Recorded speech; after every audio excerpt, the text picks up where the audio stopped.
Халқымызда дәстүрлі мәдениеттің бесігін тербетіп, әйелдіктен даналыққа, отбасы, ошақ қасы тірлігінен рулы елдің қамын жейтін ел анасы деңгейіне көтеріле білген әжелеріміз бен апаларымыз қаншама. Әр қашанда отбасын қастерлеп, исі қазақтың қадірлі, үлкен қара шаңырағының қадірі, аналардың анасы, немере шөберелерінің әз әжесі, сыйластықтың жібек жібі болған абыз аналарымыз Сәлима Әшен қызы мен Мүлкат Мұқат қызы ел аналарының бірі де бірегей десек артық айтқандығымыз болмас. Тарқатып айтар болсақ, Сәлима анамыздың туғанына биыл 111 жыл. Ғасырға жуық уақытта қилы заманды, кешегі таршылық уақыт, колхоздастыру кезеңі, соғыстан кейінгі ауыл шаруашылығын қайта өркендету дәуірін бәрі де Сәлима анамыздың куә болған басты оқиғалары. Осындай алмағайып замандарда қолынан келгенше жағдайы қиын жандарға қол ұшын соза білген, жақынынан, ағайыннан барын аямаған пейілі дархан жан еді. Жанашыр болуға жаралған, бір әулеттің берекесін келтіріп, дәулетін тасытып отырған отанасы, үлкен шаңырақтың алтын діңгегі бола білген, абзал ана бауырынан өрбіген ұлдары Сәкенбай мен Мұратты, қызы Зілиқасын саналы азамат етіп тәрбиелеп, тал бойларына игі жақсыны сіңіруге тырысты. Бұл күнде тұңғышынан тараған Ерсайын, Ерболат, Ерғанат, Ерлан есімді немересі, Мұраттан Айнагүл, Еркін, Алмагүл, Зайнагүл, Ермек, Анаргүл есімді немерелері, қызы Зілиқадан 6 жиен сүйіп, үбірлі-шүбірлі үлкен әулеттің бас қалқасы болды. Екі келіні Мүлкат пен Гүлбаршынды өз қызындай көріп, әрдайым жылы қабағын танытып отыратын. Сондықтан болар екі ағайын тонның ішкі бауындай араласты. Сәкенбай таңдайда, Мұрат азғырда тұрса да, еш арақашықтық байқалмайтын. Екі ұлдың балалары да бір отбасындай болып ержетті. Мұның бәрі тіршілік түйткілдерінің бәрін орынды орнына келдіріп, қабақ шытыс пен кірбіңге ешбір саңылау қалдырмай, жұрттың барлығын бауырластырып, ағайын мен туыстың арасында сыйластықтың дәрежесін арттырып, дәнекері болып жүрген әзиз ана Сәлима Әшен қызының берген тәлім тәрбиесінің жемісі еді. Аяулы жанның берекелі бейілі, ақ ниеті, кең мінезіне сай, Құдайдың да бере салғаны торқалы 90-нан астам ғұмыр кешіп, артынан ерген үрім бұтағына өміршең өнеге қалдырып кетті. Ол айналасын жайдары да жарқын көңілінің, мөлдіреген таза жүрегінің күн шуағымен тынбай аялап өтті. Жан дүниесі мейірге толы. Сәлима анамыздың тәтті немерелеріне деген бар ашуы, әй көбейгірлер-ай деген кейіспен ғана шектелетін. Жас үлкейсе де осы жүгірмектерінің сабағына қатысып, оқу үлгерімін өзі қадағалап отырушы еді. Әр балапанына арнаған уақытын ең қадірлі уақытым деп есептейтін Қайран әжеміздің балажандығын, нағыз бала бағбаны екені осыдан ақ аңғаруға болады. Аяулы да Асланамыздың өмірден озғанына 20 жылдан астам уақыт өтсе де, онымен өткізген естеліктер күні кешегідей жадымызда сайрап жатыр. Қолына ұршығын алып, жіп иіріп, түрлі түстетіп тоқып беретін қолғаптары, мойын орағыштарының жылуы әлі жүрегімізде. Анамыз сол қол өнеріне өзінің ыстығы ықыласымен толқыған мейірін қоса тоқитын еді. Ақ жаулықты аяулы жанмен өткізген сол бір риясыз күндерді сағынышпен еске аламыз. Әулет аман болса, ел аман. Әр әулет жұрттың бір-бір оғы. Оғы мықты елдің ғұмыры да ұзақ болмақ деп отыратын абыз анамыздың әр сөзі дуал еді.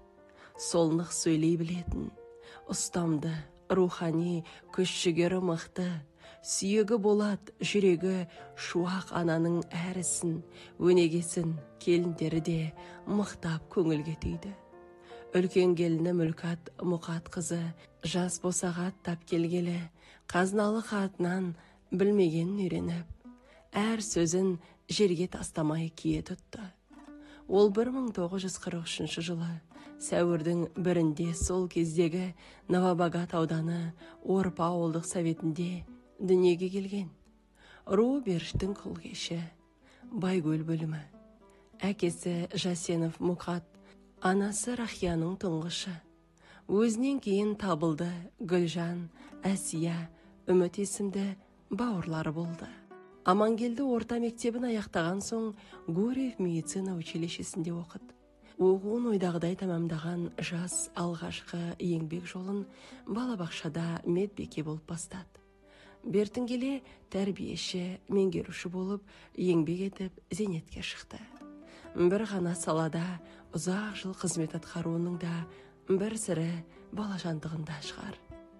Баланың жан дүниесін ұғына білген маман кейін Гурьев педагогикалық институтын оқып, білімін шыңдады. Ол жас балдырғандардың әр қылығына, әр жеткен қадамына жас балаша қуанатын, өз ісіне берілген жан еді. Балабақшадағы балалары да оны ақ мама деп атайтын. Ұжымында жайлы, жарқын мінезімен сыйлы анамыз ағайын тума арасында да салмақты, қайырымды, кісі көңілін қалдырмайтын, байсалды, болмысымен қадірлі болды. Шаңырағындағы үлкенді құрметтеп, келген қонағына ақ дастарханын жайып, қазаны әрдайым қайнап тұратын.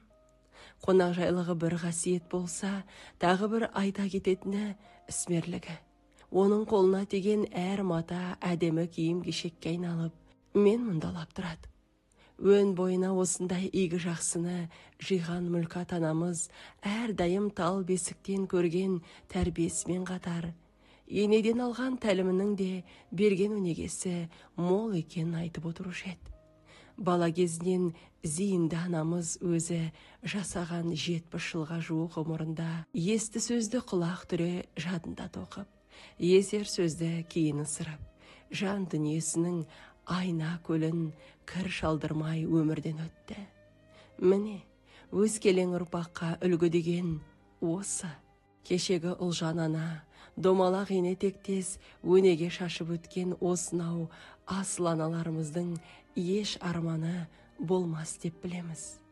Өйткені артында бір қауым ұрпағы, бір рулы ел болып, өсіп өніп, тату тәтті өмір сүріп жатыр.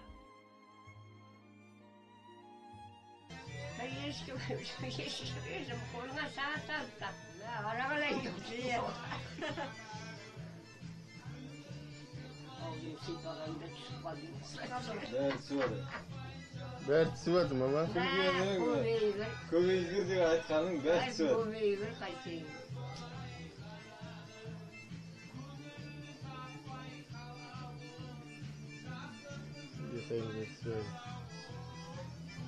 Сен Айнаштың құрдасын өлең айт дейін деп едім, ақшам болған. Айтып отыр енді. Бара алмадым.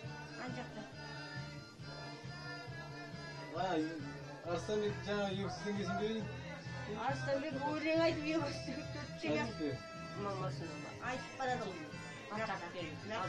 Атып баршы.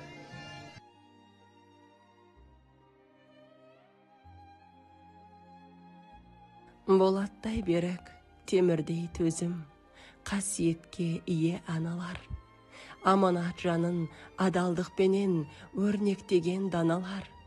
Сондықтан да өзгелерден еңселі ашыға жары. Кісілікпенен, ізгілікпенен өткізген өмір базарын. Біз үшін асқақ, аналардың әр ғұмыры жыраңыз. Жұмақтан болсын мекендеріңіз. Перзенттік ниет, дұғамыз. Жылжыған жылдар жетегінде талай күндер артта қалады. Бірақ бұл әулеттің ең асыл адамының бейнесі көмескіленген жоқ.